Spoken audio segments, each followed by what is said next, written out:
बोलती पुस्तके. ज्यांना वाचनाचा नाद त्यांना बोलती पुस्तके घाली साद. आमचं चॅनल सबस्क्राईब करा आणि सबस्क्राईब करायला इतरांनाही सांगा. नमस्कार श्रोते मित्र हो, बोलती पुस्तके सादर करीत आहे ज्येष्ठ साहित्यिक ग वा बेहरे लिखित कादंबरी विळखा. प्रकरण पहिले. एकेकाच्या नशिबाचा योग असतो. वास्तविक माझी आणि मोहनाबाईंची गाठ पडण्याची कधीतरी शक्यता होती का? मोहनाबाई या खानदानी कुटुंबातील सुविद्य अशा एक आमदार यशवंतराव थोरात यांच्या पत्नी. परंतु नियती काही विचित्र खेळ खेळली. त्या खेळाची चाल कुणाच्या लक्षात येत नाही. मी एक फाटका पत्रकार, आमचे मालक देवकिसन बजाज नावाचे संपादक. खरं म्हणजे हे बनिया. त्यांच्या लेखी वृत्तपत्र हा देखील व्यापार, जिथून 4 पैसे मिळतील ती बाजू सत्य आणि तिची भलावण करायची, हा त्यांचा खाक्या होता. अशा पत्रकारांना समाजात किंवा सरकार दरबारी फारशी मान्यता नसते.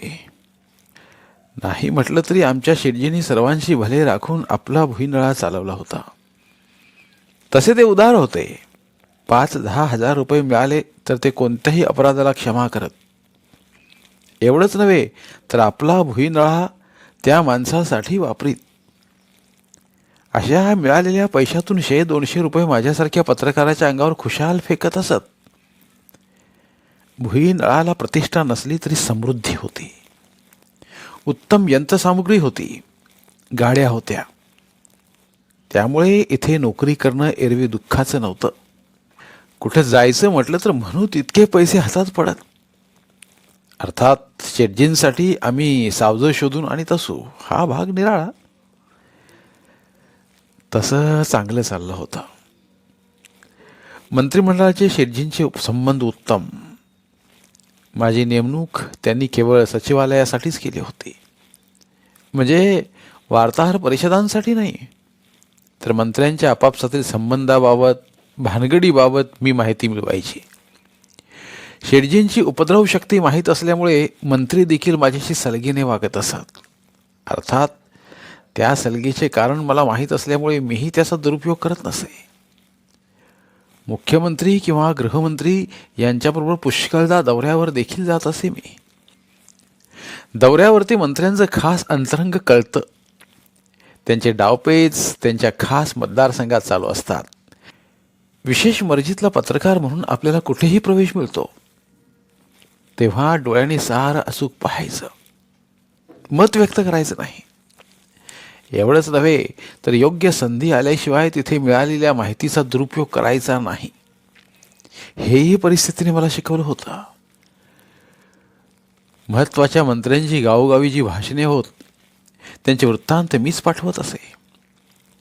स्थानिक वार्ताहराला तो अधिकार नसे, कारण मंत्री जे बोललेलेच नाहीत ते त्यांच्या तोंडी घालण्याचे कसब आणि अधिकार मी मिळवला होता. एरवी मंत्री तरी रोज नवनवीन काय बोलणार, पण मी मात्र जणू काही प्रत्येक दिवशी ते नवेच बोलत आहेत अशा थाटात त्यांची वृत्ते पाठवित असे. त्यामुळे मंत्री, विशेषतः मुख्यमंत्री साहेबराव या माझ्या कामगिरीवर खुश होते. कधीकधी मला चेंबरमध्ये खास बोलावून ते त्यांच्या भाषणाची चर्चासुद्धा करत. काही नवे मुद्दे सुचवायला सांगत. मलाही हुशारल्यासारखे वाटे.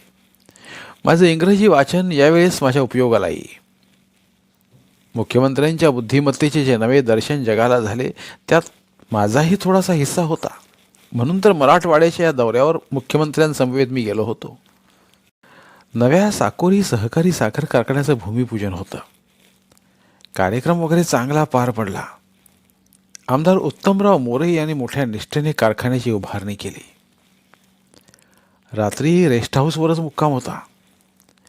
10-10:30 वाजेपर्यंत मंडळींचा गराडा होता. एक मंडळी हलू लागली. फक्त उरले सिक्युरिटीचे लोक आणि आमच्याबरोबरच्या पार्टीतली माणसं. तीही मंडळी पांगू लागली. मग मी साहेबांना विचारलं, जावं का आता साहेब मी झोपायला?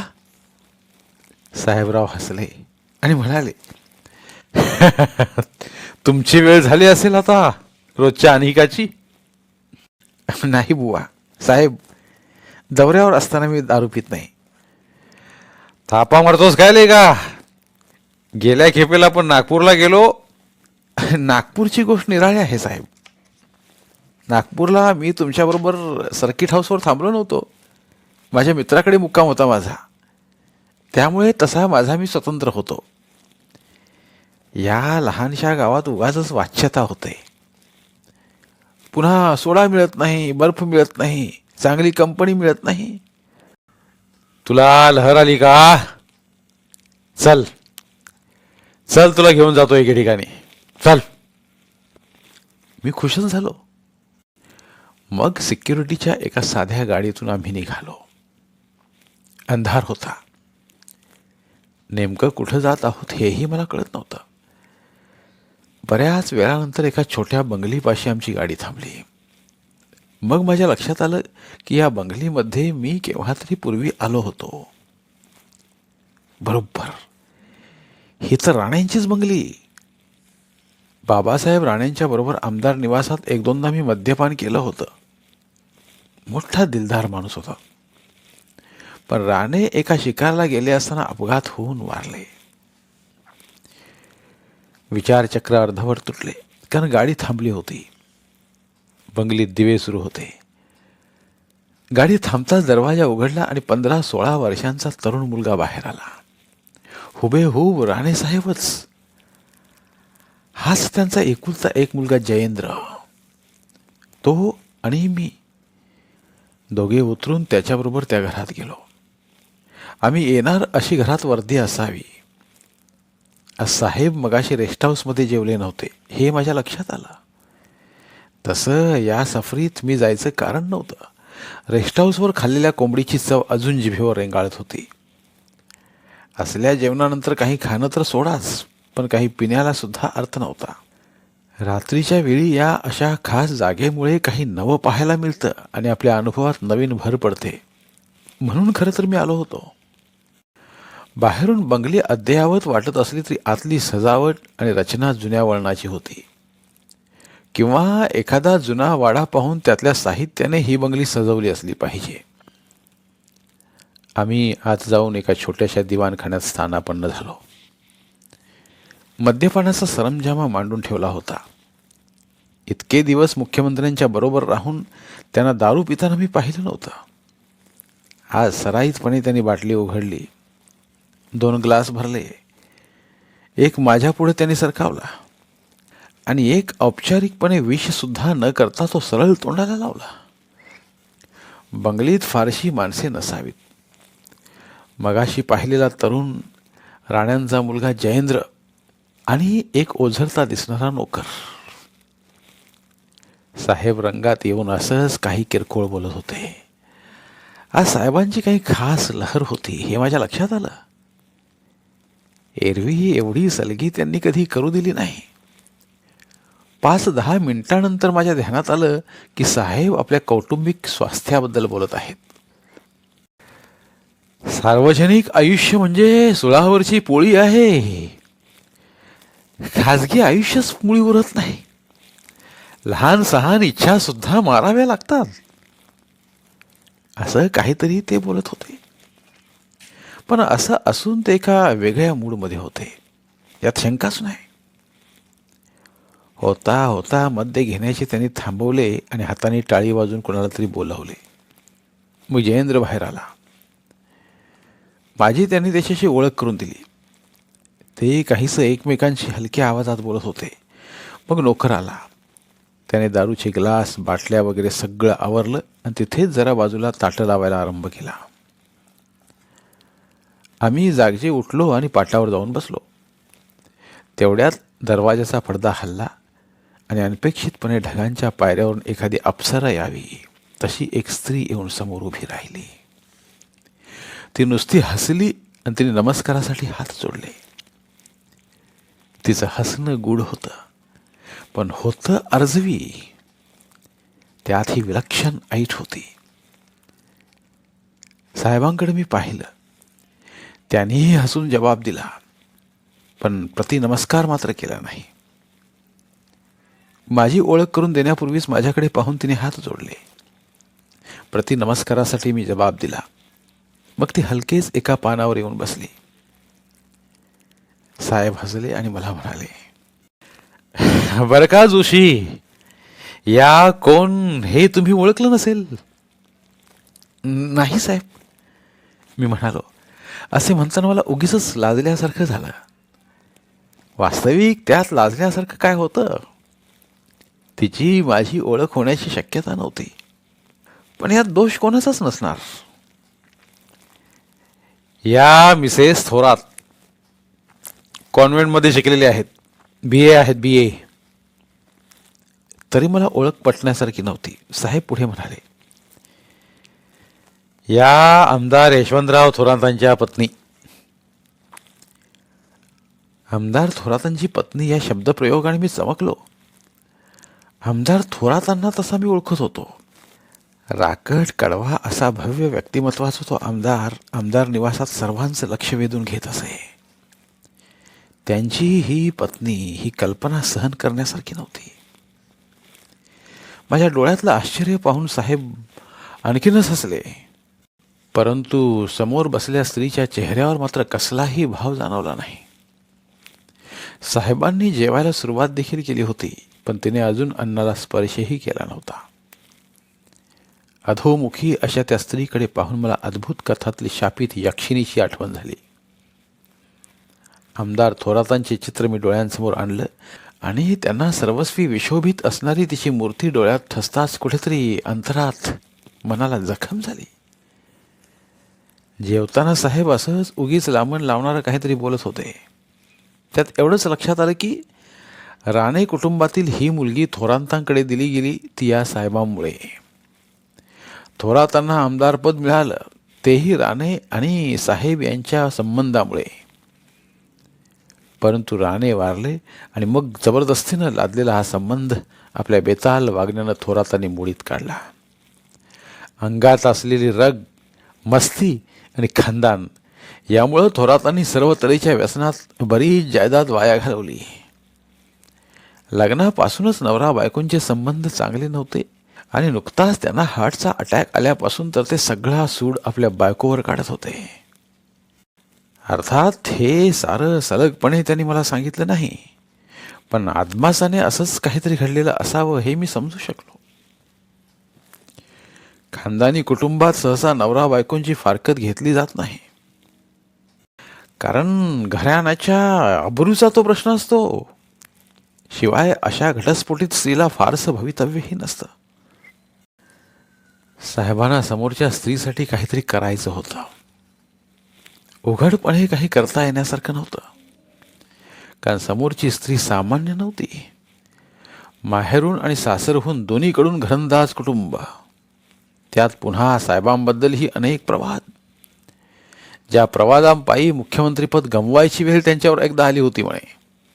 म्हणून साहेबांना हे सारं व्हायला हवं होतं, पण अन्य कुणाकडून तरी. त्यांच्या जातीचा गोतावळ्यातला माणूस त्यांना या कामी उपयोगी पडणार नव्हता.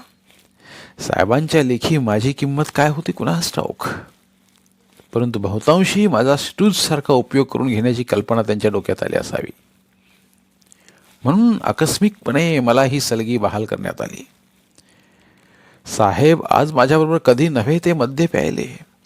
गेले काही दिवस ज्या 4-2 गोष्टी साहेबांनी माझ्यासाठी केल्या होत्या त्याचाही अर्थ आता मला लागू लागला.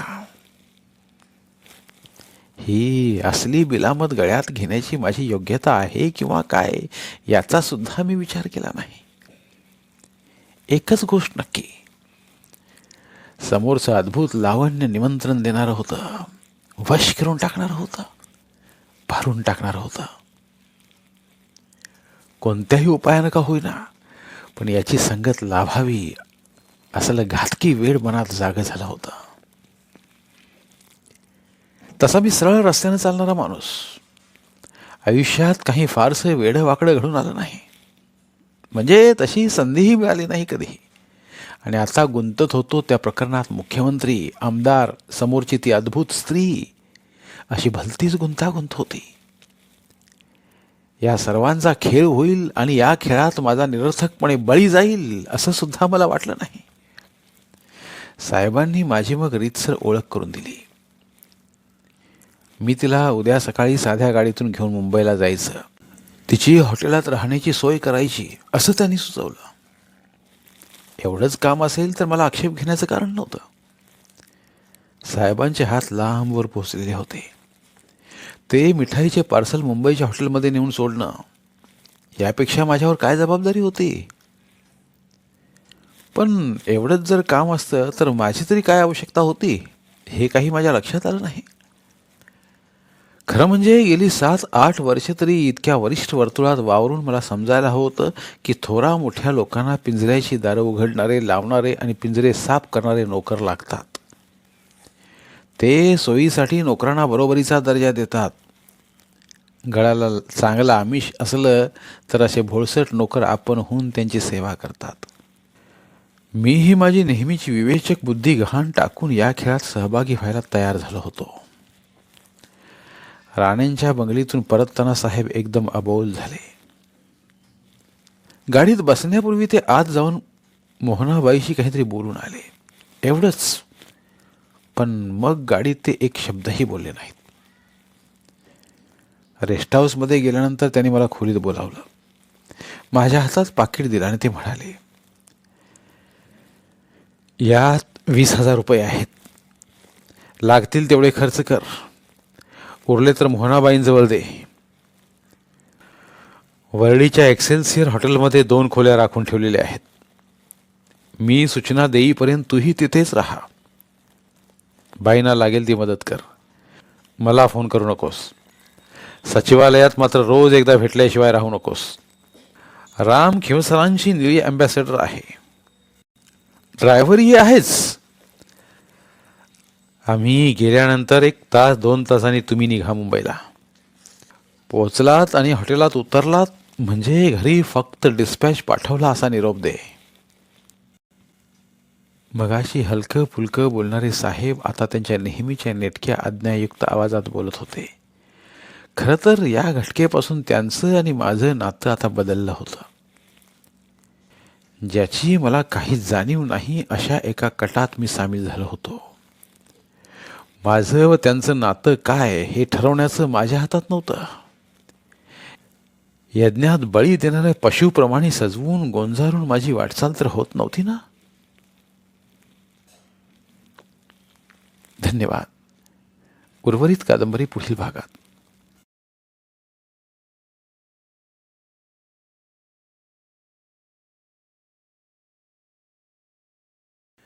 धन्यवाद. प्रिय श्रोते मित्र हो, आपल्यासाठी एक आवाहन. आमच्या चॅनलच्या प्लेलिस्ट विभागात तुमच्यासाठी शेकडो कादंबऱ्यांचे ऑडिओ बुक्स उपलब्ध आहेत. तिथे प्रत्येक कादंबरीचे सर्व भाग एकत्रित मिळतील. त्यामुळे सध्या सुरू असलेल्या क्रमशः कादंबरीच्या पुढील भागासाठी वाट पाहण्याची गरज नाही. तुमच्या वेळेनुसार तुम्ही संपूर्ण कादंबरी सलगपणे ऐकू शकतात आणि साहित्याचा आस्वाद घेऊ शकता.